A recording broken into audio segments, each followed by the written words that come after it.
Morning, Janice. Morning, Anthony. Today we're finally going to do a dedicated episode discussing why beneficiary designations are bad. We've touched on it on several prior occasions, but we've never had a post or episode where we talked about this and only this specifically. And I thought because we brought it up so much, it's worth it's having its own airtime, I guess you'd say. Absolutely. We do get questions about this as well. Oh, cool. Good to know. Yeah. All right. So from our perspective, and this is the perspective of, we've done many, many, many probates when people actually have passed away versus sort of the academic thinking of somebody who's doing an estate plan. Like, oh, this may or may not happen. So we see what actually happens when folks pass away and at volume, because this is what we do. Right. And based on that, from that perspective, beneficiary designations are often bad news for us. Yeah.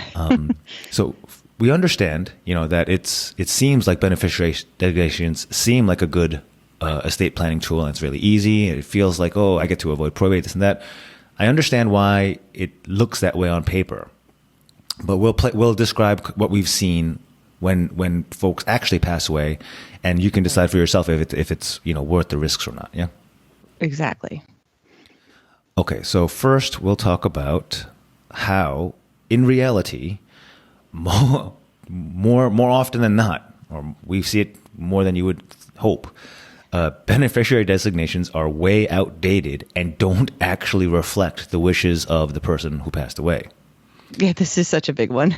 Yeah. Okay, so how do we know? Like, what do you mind readers? How do you know what the person really wanted? Well, the beneficiary designations will clearly conflict with the will that they drew up, which was, recently drawn up. Correct. Or even a trust, or even a letter of last instructions, like somebody who wrote a letter, very contemporaneous to before they passed away, saying, "Oh, I'm so glad I'm leaving all this to my my good friend," but Correct. then, oops, it turns out the beneficiary designation leaves it all to another friend or to a niece or something like that.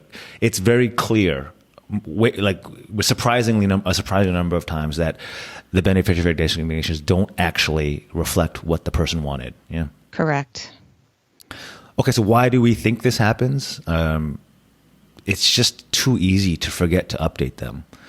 It's typical. Okay, so anyone who hasn't done this recently, all you do is download a form from the bank or brokerage website, sign it, and upload it. I haven't done it in a while. Yeah, used to fax it in, or now you can email it or upload it. It's very easy. And then on top of that, there are very few indications of who your beneficiary designations are. It's not printed visibly on the top of your account statement, which makes sense for privacy reasons.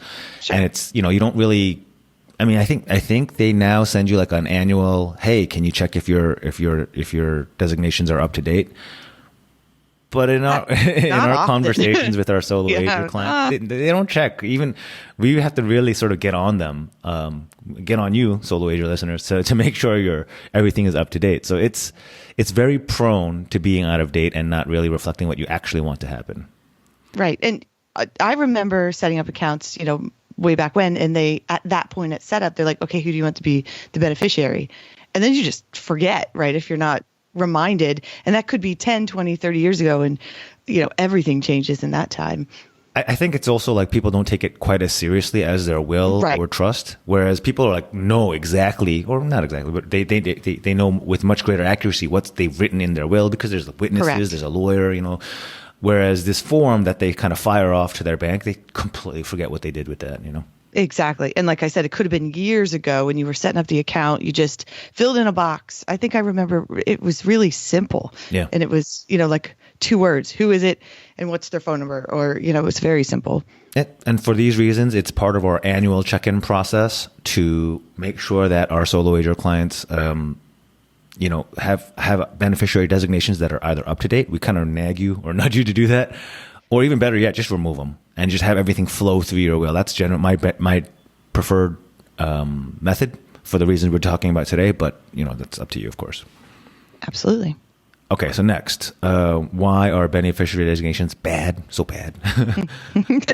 Okay, because what happens when there's not enough money in the estate? And we run into this a lot. It's more than we should.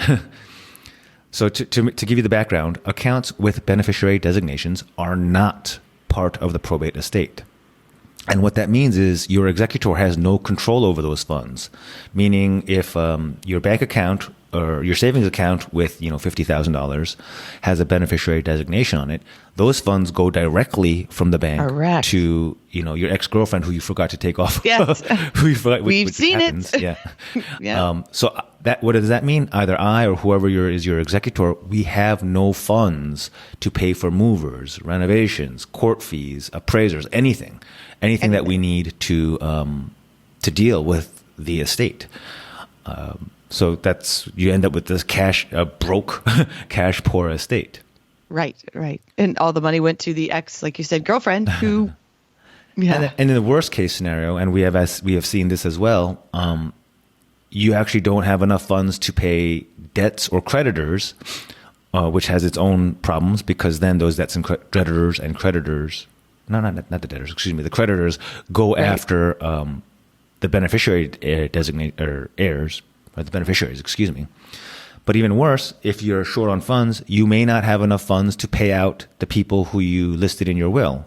So if your will says, I want to make sure I give, $10,000 to Mary and $20,000 to John, but the bank accounts all went directly to beneficiaries, then those payouts do not happen. So again, right. Your wishes are not carried out because of these horrible beneficiary designations, at least horrible Right. from what we've seen.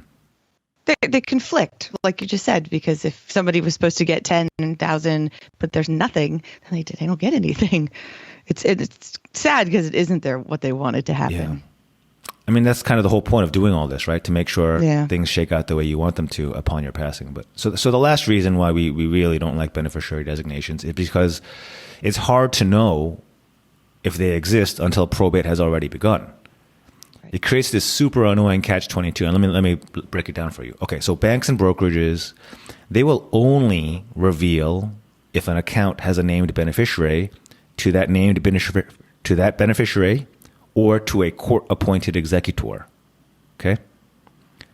But if you're in a situation where you don't know if you need to go to probate unless this account is part of the estate, then you end up in a situation where you may end up spending, or let's say basically wasting a lot of time and money on court fees, lawyers, to set up a probate just to have the bank or brokerage account be able to say to you, nope, there's nothing for you. Right. Sorry. Thanks for doing all that, but it all goes to, like you said, Mary Jo. Yeah. And that's it. So, I mean, we've had this happen before. It's very frustrating to tell an heir or surviving family members, hey, you paid us all this money just for the bank to tell us, the money is going elsewhere. Sorry. Right. So it's very frustrating. Yeah. It is. And you know what? The banks really don't give this information out easily. So even with the court appointment, I don't know if you recall, recently we had one where we had to provide a list of names we thought it could be. Oh. For them to say that it's number 2 on your list. We had to actually play a guessing game. And that's after we showed them our court appointment? Yeah, that's after. So we still had to play the jumping jacks game. Yep. And then, just as kind of a bit of venting, and then they're like, "Oh, can you give us all the contact information for those folks so we can?" That is exactly what I had to do. Thanks for because you were so helpful. Right. Thanks, because I had to play the guessing game that lasted days. Back and forth of could this it is be... like work complaining. It is, but do you see the complexity behind it, right? Yeah. Where it may not be it's not who you wanted, and then we just had to spend all this money for the estate to play the game, and somebody different. I feel like this is me making us motivating me to spin up a next episode about general bureaucracy complaints, but whatever. Oh, that would be fun. That's going to be a long one, though, I think. But anyway. Yeah, but that's it. This is why we keep saying beneficiary designations, they don't work out the way they seem great on paper. I totally agree, and I get it. Absolutely. But we just see the reality. We're the ones who see how. Think of us as the ones who can see a bit into the future, just because we see how this plays out, and this is what we're seeing. It's not great. And this is a good reminder. Maybe just check on all those accounts, over the next couple of days, and just take a look. That's it. It may be exactly, just take a look.